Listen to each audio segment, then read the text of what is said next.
Hi friends, welcome back to my channel. ഇന്നത്തെ video ഇന്ന് നമ്മളൊരു DIY ആയിട്ടുള്ള ഐഫോൺ ഉണ്ടാക്കാൻ പോവാണ്. അപ്പോൾ ഇതാണ് ഞാൻ റെഫറൻസ് ആയിട്ട് എടുത്തിട്ടുള്ളത്. ഇത് നോക്കിയിട്ടാണ് തന്നെ വരക്കുക. ഇതിൻ്റെ ഒരു ഫോട്ടോ ഞാൻ സൈഡിലായിട്ട് കൊടുക്കാം. നിങ്ങൾക്ക് വേണമെങ്കിൽ സ്ക്രീൻഷോട്ട് എടുക്കാം.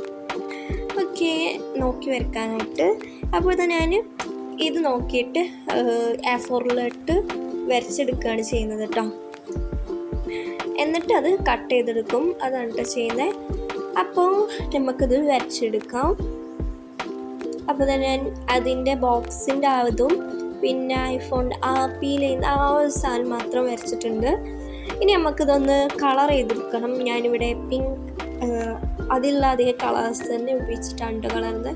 ഈ ഒരു പേസ്റ്റൽ കളേഴ്സാണ് ഞാൻ ഉപയോഗിക്കുന്നത്. അപ്പോൾ നമുക്കിത് കളർ ചെയ്യാം. അപ്പോൾ ഞാൻ കളർ ചെയ്തെടുത്തിട്ടുണ്ട്. പീൽ ചെയ്യുന്ന കളർ എന്തിന് കളർ വേണം, അത് വൈറ്റ് ആണല്ലോ. ഓക്കെ, നെക്സ്റ്റ് ഞാൻ അതിൻ്റെ ബോക്സിൻ്റെ അടുത്ത ഇതും വരച്ചെടുത്തിട്ടുണ്ട്. ഇനി നമുക്കിതൊന്ന് കട്ട് ചെയ്തെടുക്കാം. അപ്പോൾ ഞാനിത് കട്ട് ചെയ്തിട്ടുണ്ടെങ്കിൽ നമുക്കതൊന്നൊരു ബോക്സ് ആക്കണമല്ലോ. അപ്പോൾ ഞാനിങ്ങനെ മടക്കി കൊടുക്കുന്നുണ്ട് കേട്ടോ. നമ്മൾ മടക്കി കൊടുക്കുന്നുണ്ട്. ഞാനിപ്പോൾ ബോക്സ് ആക്കി വെച്ചിട്ടുണ്ട്.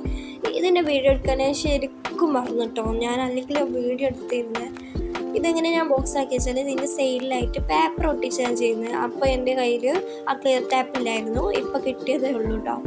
അപ്പോൾ നെക്സ്റ്റ് ഞാൻ ഈ ഒരു ഫോണിൻ്റെ ഒരു ഇത് വരച്ചെടുത്തിട്ടുണ്ട്. ഇതും ഞാൻ വീഡിയോ എടുക്കാൻ മറന്നു കേട്ടോ.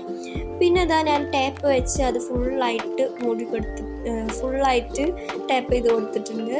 ഇനി നമുക്കിതൊന്ന് കട്ട് ചെയ്തെടുക്കണം. ഇതും പിന്നെ ഈ പീൽ ചെയ്യുന്ന അതും കട്ട് ചെയ്തെടുക്കാം.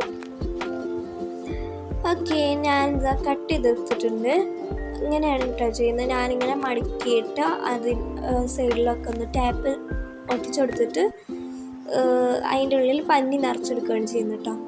അപ്പോൾ ഞാൻ ഇതിൻ്റെ 2-3 സൈഡ് ഒട്ടിച്ചെടുത്തിട്ടുണ്ട്. 3 സൈഡ് ഒട്ടിച്ചെടുത്തിട്ടുണ്ട്. ആ ഭാഗം ഞാൻ അവിടെ വിട്ടുകൊടുത്ത് കേട്ടോ, പഞ്ഞി ഇട്ടുകൊടുക്കാൻ. പിന്നെ ആ സൈഡ് കാണുന്ന കൈ നിങ്ങളാരും ശ്രദ്ധിക്കേണ്ട, അതിൻ്റെ അനിയനാണ്. അപ്പോൾ ഞാൻ പഞ്ഞി നിറച്ചെടുത്ത് ഇവിടെ ടാപ്പ് ഒട്ടിച്ചെടുത്തിട്ടുണ്ട്. അപ്പോൾ നമ്മളെ ഫോൺ ഇവിടെ റെഡി ആയിട്ടുണ്ട് കേട്ടോ. ഓക്കെ, ഇതാണ് ബാക്ക്. അപ്പോൾ ഞാൻ പീൽ ചെയ്യുന്ന സ്ഥാനത്തുനിന്ന് അങ്ങനെ ഡബിൾ ടാപ്പ് മാറി സെല്ലോ ടാപ്പ് ക്ലിയർ ടാപ്പ് വെച്ചിട്ട് ഒട്ടിച്ചെടുത്തിട്ടുണ്ട്. നമുക്ക് ഫോണിൻ്റെ ഇതിന്മേൽ വെച്ച് കൊടുക്കാം.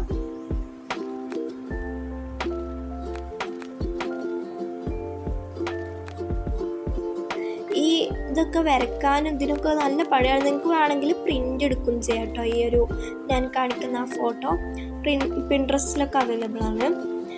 അപ്പോൾ ഞാൻ ബോക്സിൻ്റെ ഉള്ളിൽ വെച്ചുകൊടുക്കാൻ പോവാണ് ഫോണിൻ്റെത്. ഞാൻ ഫോൺ എടുത്തിട്ട് അതിൻ്റെ പീൽ ചെയ്യുന്ന സാധനത്തിൻ്റെ അതൊന്ന് മടക്കി കൊടുത്തിട്ടാണ് ഉള്ളിൽ ആക്കുന്നത്. നമുക്ക് പെട്ടി മൂടാം. ഇതാണ് നമ്മുടെ ഐഫോൺ. ഓക്കെ, ഇനി നമുക്ക് നെക്സ്റ്റ് ഈ ബോക്സ് മൂടി കൊടുത്തിട്ട് ഇതിൻ്റെ ബാക്കിൽ പീൽ ചെയ്യുന്ന ഒരു സാധനമാണല്ലോ. അപ്പോൾ അതിന് അൺബോക്സ് ചെയ്യുമ്പോൾ അങ്ങനത്തെ ഒരു ഇതുണ്ടല്ലോ. അപ്പോൾ അതിന് വേണ്ടിയിട്ട് ഞാൻ 2 പേപ്പർ പീസ് കട്ട് ചെയ്തെടുത്തിട്ടുണ്ട്. അപ്പം ഞാൻ അത് കട്ട് ചെയ്തെടുത്തത് കാണിച്ചിട്ട് ഞാൻ ഇവിടെ തപ്പി നോക്കുകയാണ്, എവിടെ വെച്ചത് ഓർമ്മില്ല. പിന്നെ ഞാൻ 2 പീസ് എടുത്തിട്ടുണ്ട്. ഓക്കെ, ഇനി ഞാൻ എന്താ ചെയ്തെന്ന് വെച്ചാൽ ഞാൻ നേരത്തെ പീൽ ചെയ്ത സാധനത്തുമ്പോൾ ഡബിൾ ടാപ്പ് പോലെ ചെയ്തല്ലോ, അതേപോലെ തന്നെ ഈ ക്ലിയർ ടാപ്പ് വെച്ചിട്ട് ഒന്ന് ഇതാക്കി കൊടുത്ത് ചെയ്യുന്നത്. ഞാൻ പീൽ ചെയ്തെടുക്കാൻ വേണ്ടിയിട്ടാണ്. ഞാനത് ചെയ്ത് വെച്ചിട്ട് കാണിച്ചു തരാം. അപ്പോൾ ഞാൻ ഇത് ഒട്ടിച്ചെടുത്തിട്ടുണ്ട്. ഞാൻ അത് ഇതിമ ഒട്ടിച്ചെടുക്കുന്നുണ്ട്. ഇനി നമുക്ക് നമ്മുടെ ഫോൺ വെച്ച് നോക്കാം. എനിക്ക് നല്ല ഇഷ്ടമായിട്ടോ ഈ സാധനം. ഞാൻ കുറേ വട്ടം അൺബോക്സ് ചെയ്തിങ്ങനെ കളിച്ചിട്ടോ. അപ്പോൾ ഇതാണ് നമ്മുടെ ഐഫോൺ എന്ന് പറയുന്നത്. അപ്പോൾ എല്ലാവർക്കും ഈ വീഡിയോ ഇഷ്ടപ്പെട്ടിരിക്കുന്നു. ഇഷ്ടപ്പെട്ടാൽ ലൈക്ക് ചെയ്യുക, ഷെയർ ചെയ്യുക, സബ്സ്ക്രൈബ് ചെയ്യുക. ഇതിൻ്റെ അൺബോക്സിങ് വീഡിയോ ഞാൻ വെച്ചിട്ടുണ്ട് കേട്ടോ. എല്ലാവരും ഒന്ന് ട്രൈ ചെയ്ത് നോക്കാം. അപ്പോൾ അടുത്ത വീഡിയോ എത്രയും പെട്ടെന്ന് വരാം. അതുവരേക്കും ബൈ.